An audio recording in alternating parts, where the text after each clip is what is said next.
Hello everyone, I'm Siddhant. Today we are taking the chapter number 3 of the ABM, the module A. The questions that I am taking is around 8 to 11, but the concepts or the extra information that I am giving with the every question comprises almost around 30-40 questions out of it. So if you are seeing this, you will get to know so many of things around it, and the questions will be based on that part only. So this video will be very beneficial for everyone to watch, and the more you will retain, that's more important. The revision is very important. So starting, the chapter name is the money supply and the inflation. So what do you mean by money supply? The money supply simply means the money in circulations. So what does it mean, the money in circulation? The money in circulation is equal to the currency with the public plus the cash with the banks. That is the money in circulation. And the other part of the chapter is inflation. So what is inflation? It's a general rise in the price level is the inflation. Simply I am telling, it's a general rise in the price level is the inflation. Taking the present scenario, the diesel cost is increasing. What it leads to? It will leads to increase in the transportation cost. Ultimately it will increase the price of all the goods that has been exported, that has been transported into the market. So this is the inflation. So the first question is, what is the functions of the money? So why we are using money? Because the money is the simplest things of transaction. In the previously we used to use a barter system where we exchange goods. For example, if I am selling potato and someone is selling onion, so what they actually do, we need to find the person who is interested in our potato, or if we want to buy the onion. So there is a double thing that we need to consider before making a transaction. But if there is a money, there is a very easy transactions can take place. So money is the medium of exchange. And the second option is the measure of the value. The money measures the value. For example, the 100 rupee note can be converted into 250s note, can be 520s note, 10 notes, or 100 coins. So it is a measure of value. The value can be measured with the help of money. We can't measure the potato in the barter system. We can't use potato as a measure of value. See, a store of value over time. So if you put 100 rupees some 10 years ago, even if you find that 100 rupees, it is still valid unless some demonetization has been done. But that it simply means that it's a store of value over time. So and the next option is the standard for the deferred payments. Deferred payments means like you are taking a home loan and you are paying in the form of EMI. So it's a kind of deferred payment you are paying. This is only possible in case of the money, because you can give 200 this month, next 200 on the next month. But in the barter system, if you have potato, you can't give half potato this month and half potato to the next month. So this is the beauty of the money. So what is the functions of the money? And so the option is all of the above. I hope you are understanding. The next question is, the narrow money includes. So there is a concept called M0, M1, M2, M3 and M4. So we will take an example here in this. So I am giving you an example of the M0, M1, M2, M3 and M4. One case study might ask in the examination with this, and they will ask you to find M1, M2, M3 and M4 according to the questions. So this is very important, this part. So the first is M0. The M0 stands for currency with the public plus bank deposit with the RBI plus other deposit with the RBI. So the M0 comprises of the currency with the public, the money we have, not what the money we have in the bank account. It is not taken into concern for the M0. The currency with the public only is taken into concern. plus bank deposit with the RBI. What is the bank deposit with the RBI? The CRR that the banks deposit or park into the RBI account. So the bank deposit with the RBI and other deposit by the RBI. So what are the other deposit? In case the bank has extra money, then they can park the money into the reverse repo rate in the RBI. So that is the other deposit by the RBI. So this is M0. Now M1 is also known as the narrow money. Do remember, M1 is the narrow money and M3 is the broad money. Now M1 is equal to the currency with the public plus the demand deposit with the banks plus other deposit by the RBI. So this is the M1. Now M2 is equal to M1 plus saving deposit of the post office. So this is M2. Now M3 is equal to M1 plus time deposit with the banks. If you try to see the videos two to three times, you will remember all this. And more importantly, if you are listening, try to write it also, because the more you write, the more you will retain. And M4 is equal to M3 plus all deposit with the post office. So this is M0, M1, M2, M3 and M4. M3 is the broad money and M1 is the narrow money. So this is done. Now next. So the question is, narrow money includes. We have seen what narrow money comprises of. The narrow money comprises of currency with the public. Yes, true. The demand deposit with the banks. Yes, true. Plus demand deposit with the RBI. So this is the A is the options, as we have seen in the previous page. The demand deposit features. So what is the feature of the demand deposit? So first, what is demand deposit? The money of your saving account is the demand deposit. So what is its feature? Is it liquid? Yes, we can withdraw at any point of time. Yes, it is liquid. Now paid on demand. Yes, whenever you demand, the bank has to pay to you. So it is paid on demand. And the option C is none, and D is both A and B. So the option is very clear. The option is D. Now the price index for policy formulations. So what for policy formulations, what price index is taken by the government or any other body, whoever is making the policy? It's a wholesale price index. So first, what is wholesale price index and the consumer price index? The wholesale price index is the price at the mass purchase. The wholesale price will be taken into concern, because whenever any company sold the things to the retailers or dealers, they are solding at a very high quantity. So that is the whole price index. And when from those retailers the customers buy it, that is a consumer price index. So the price index for policy formulation. So whenever there is a policy formulation, the wholesale price index will be taken into concern. But whenever the RBI makes any decision, what RBI takes into concern? It takes CPI, consumer price index. So whenever the policy formulation by the government, it is a wholesale price index, and whenever the RBI has to decide something, then they will take the CPI. Sources of money supply as per Reserve Bank of India. So what are the sources of the money supply?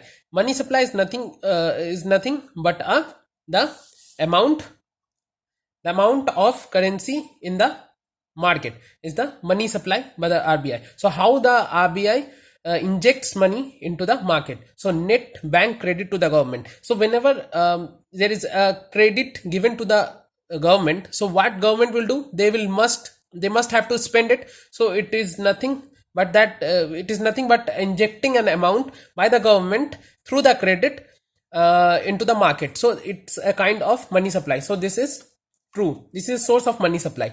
Now net bank credit to the commercial sector. So whenever the banks give credit to the commercial sectors, for what? Not to keep with themselves, but to spend. So that money also comes into the market. So this is also the option. Net forex asset invested into the Reliance Jio. So now they brings dollar and buy Indian currency. So whenever they brings dollar, they deposit that dollar into the bank and takes Indian currency against them. So what is going on? The amount of the Indian rupees now injecting into the market, because the Facebook which exchanged their dollar to Indian rupees, now they will spend that Indian rupees to expand the Reliance Jio businesses or Reliance Geomart, that is more precisely will be the correct. So that is net forest assets of the banking sector. It is nothing but a sources of money supply. Government currency liability. You see the note, it is written that the RBI is liable to pay that 10 rupees of amount. So whenever there is any currency printed or anything, any currency that comes into the market, it has to be under some underlying assets, like either be gold or some assets that RBI prescribed. So whenever the money supply, whenever the money printed, it is against some assets. So that's why it's a liability of the RBI to pay every person of that equivalent amount of the currency. So the government currency liabilities to the public is also a source of money supply. The next one is net non-monetary liabilities of the RBI and other banks. What are non-monetary liabilities? Non-monetary liabilities, for example, the guarantees. In the guarantees, it is written that if this road is not built by it is not up to the quality, then the builder has to pay the amount. Now the builder is taking the guarantee from banks, so the bank has to give that amount to the person, to the aggrieved party. So whenever there is a paid up of an amount, then there is a money supply. The money injects into the market. So that is so this is also taken as a sources of money supply. So all five are the sources of money supply. I hope you are understanding. If not, just repeat the videos or ask in the comment section. I will reply.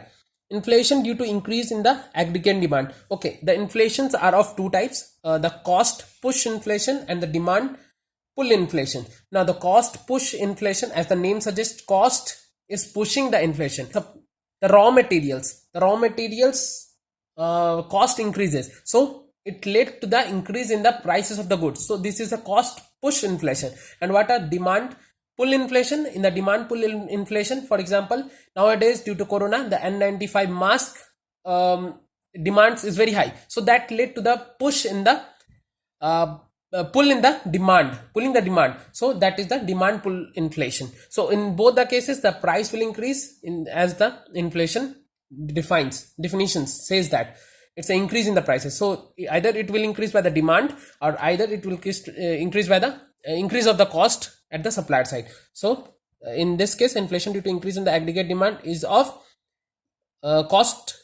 demand pull inflation. So B is the option. Now the next question, which of the following is known as the core inflation?